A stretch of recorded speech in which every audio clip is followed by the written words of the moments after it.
우리가 요즘 예레미야서를 이제 계속 보고 있는데요. 예레미야서를 이렇게 보면서 확인한 건 뭐냐면 남한국 유다하고 예루살렘이 하나님의 피할 수 없는 심판, 하나님에게서 어떤 전혀 국률하심을 받지 못하는 심판을 받게 된 원인은 이제 한 가지죠. 그들이 반복해서 우상 숭배를 하고 그것을 벗어나지 못했다고 하는 것입니다. 오늘 본문 9절에도 보시면 그들이 대답하기를 이는 그들이 자기 하나님 여호와 언약을 버리고 다른 신들에게 절하고 그를 섬기는 까닭이라 하셨다 할지니라, 이렇게 말씀을 또 하고 있죠. 우리가 우상 숭배라고 하는 단어를 들으며 생각하는 것이 뭐냐면 하나님이 아닌 다른 신들을 섬기는 것이다 생각을 합니다. 물론 성경에도 보면 그렇게 표현을 하고 있죠. 오늘 9절에도 보면 다른 신들에게 절한다 이렇게 생각을 하는데요. 지난번에도 말씀드렸지만 이제 제가 애틀란타에서 전도 사역을 할 때 만났던 그 여호와 증인들 같은 경우 그런 얘기를 하죠. 성경에 이제 그런 다른 신들에 대한 표현이 있기 때문에 온 우주에는 많은 신들이 있는데 그 가운데 가장 높으신 분이 여호와 하나님이다. 그래서 우리는 그 여호와만을 믿고 경배한다. 그분들은 그렇게 주장을 합니다. 근데 성경은 또 그렇게 얘기하지 않습니다. 그런데 성경에서 많은 신들이 있다라고 언급은 하고 있지만 사실 그 신들이라고 하는 것은, 우상이라고 하는 것은 사실은 살아있는 존재가 아니다라고 하는 것을 반복해서 얘기하죠. 오직 살아계신 참신은 누구뿐이 없느냐? 여호와 하나님, 천지만물을 창조하신 그분 외에는 살아있는 신은 없다라고 얘기합니다. 그래서 이제 비유로 드는 것 가운데 하나가 뭐냐 하면, 우상은 이제 같은 나무를 가지고 우상을 조각해서 만들어 놓고 나머지 한 부분으로는 땔감으로 사용한다라는 식으로 얘기해서, 사실 우상이라는 존재는 땔감으로 사용을 해도 아무런 저항을 하지 못한, 아무런 것도 하지 못하는 그런 존재일 뿐이다라고 하는 것을 성경이 우리에게 반복해서 이 얘기를 해주고 있죠.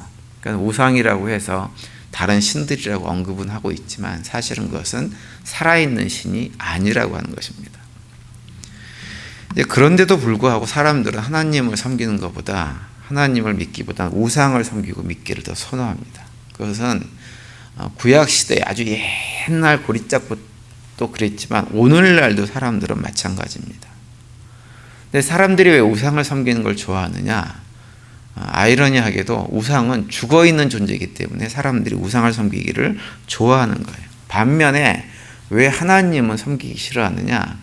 하나님은 인격적인 분이고 살아계신 분이기 때문에 하나님과의 관계를 하기를 꺼려하는 것입니다.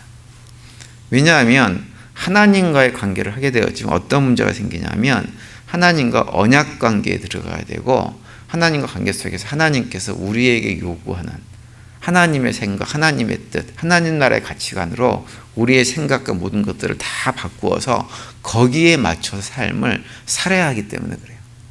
근데 우상은 그런 것들을 전혀 요구하지 않습니다. 요구하지 않고 그냥 우상에게 재물만 바치면, 그러면 모든 것이 다 해결되어집니다. 그러다 보니까 우상 섬기는 것이 훨씬 더 쉽고 편한 길이어서 우상을 그렇게 열심히 섬기는 거예요.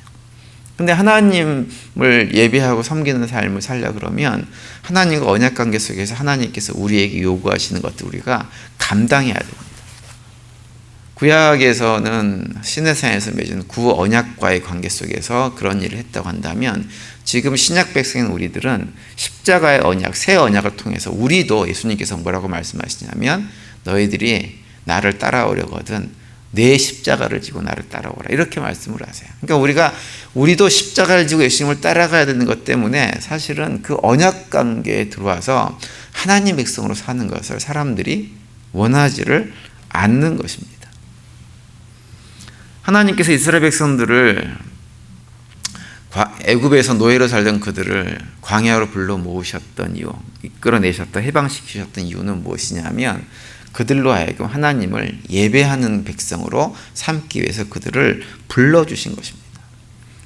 근데 하나님께 예배드리는 삶이라고 하는 것은 우상 숭배하는 사람들이 하는 식으로 하나님께 짐승이를 잡아가지고 그 피를 하나님께 드리고 제사 드리고 이걸 하나님께서 원하시는 것이 아닙니다. 로마서 12장에서 언급하고 있는 대로 하나님께서 우리에게 원하시는 제사는 무엇이냐, 예배는 어떤 것이냐, 삶의 자리에서 하나님의 뜻을 잘 분별해서 그 뜻대로 삶을 살아가는 것, 그것이 하나님께 우리가 드릴 거룩한 산 제사라고 말씀을 하고 계세요. 그런데 그것은 하지 않고 그냥 하나님께 짐승 잡아서 짐승의 피를 드리고 그 고기를 태워서 하나님께 드리는 이런 제사 같은 것을 하게 되면 하나님께서 어떻게 반응하시냐면 그런 제사를 역겨워하십니다. 이게 성경에서 우리에게 말씀해 주는 내용이에요. 그래서 호세아서 6장 6절에 보시면 이렇게 말씀을 하고 있죠. 나는 인애를 원하고 제사를 원하지 아니하며 번제보다 하나님 아는 것을 원하노라, 이렇게 말씀하세요. 제사 드리는 거 원하지 않는다고 하는 거예요. 제사 드리는 것을 원하는 것이 아니라 너희들이 하나님을 알고 이 하나님이 얼마나 인자하신 분인지를 깨닫고 하나님의 인자하심을 가지고 너희도 그렇게 사는 것을 하나님께서 원하신다고 하는 것입니다.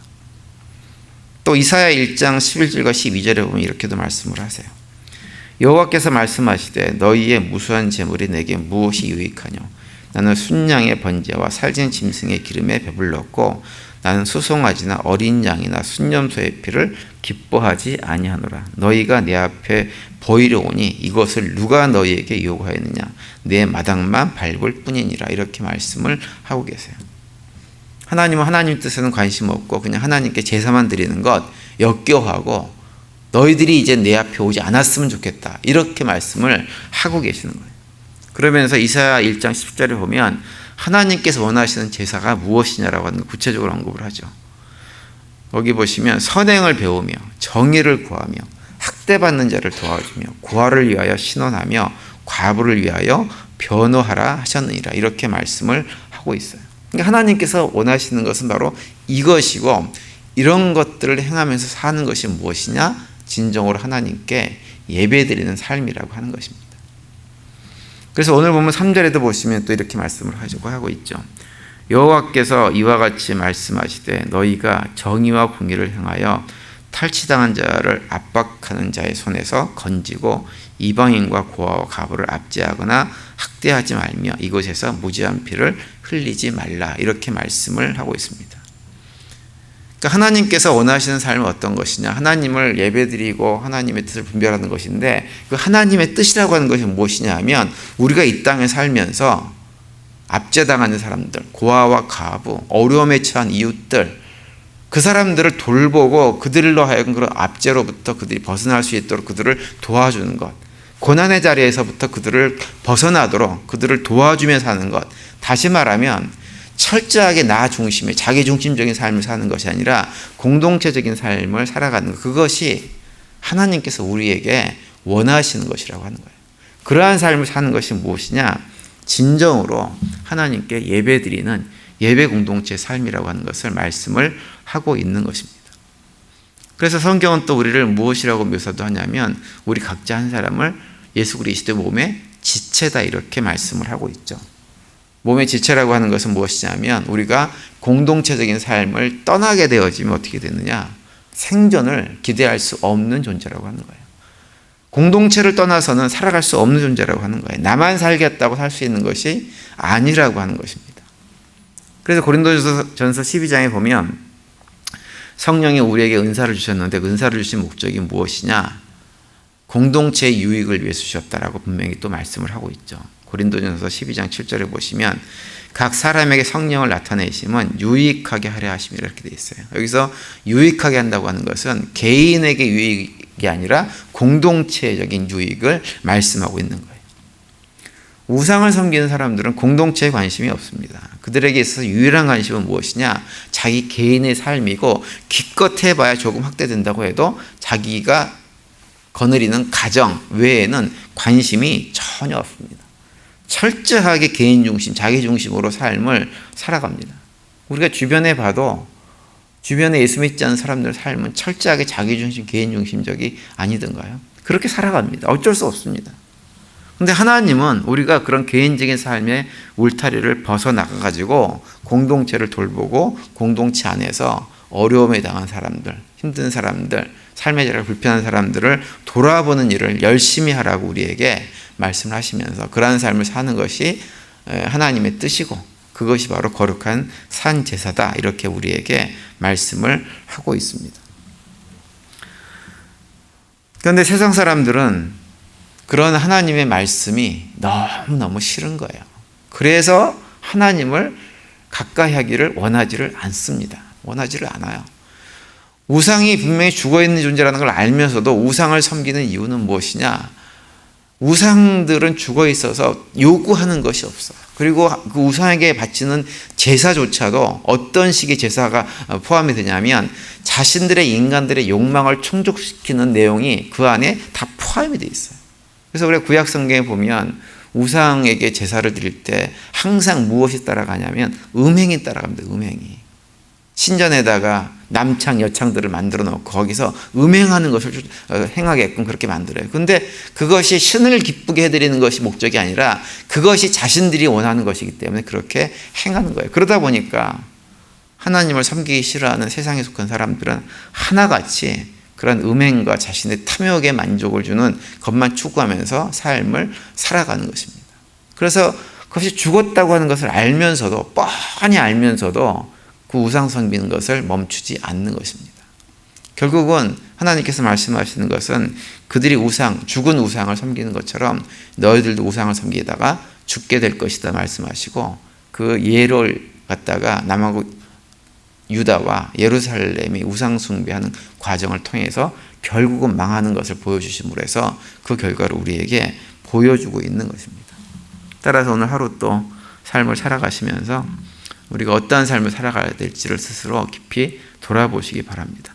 지극히 개인주의적인 자기중심적인 삶을 살면서 우상 숭배를 하는 사람처럼 살아갈 것인지, 아니면 개인주의를 떠나서 공동체를 돌아보고 공동체를 섬김으로 해가지고 진정으로 하나님을 예배하는 삶을 살 것인지, 내가 어떠한 삶을 살 것인지를 한번 스스로 돌아보고 선택하는 우리 모두가 되시기를 바랍니다. 특별히 우리가 하나님을 믿는 성도들이기 때문에 정말로 공동체를 더욱더 생각하고 공동체를 살려내는 일에 충성을 다하기로 스스로 결단하고 다짐하는 우리 모두가 되시기를 간절히 바랍니다. 오늘도 그런 고백 가운데 믿음의 길을 신실하게 걸어가시면서 주님과 동행하시고 또 주님께 주시는 평강이 넘치는 복된 하루가 되시기를 간절히 축원드립니다.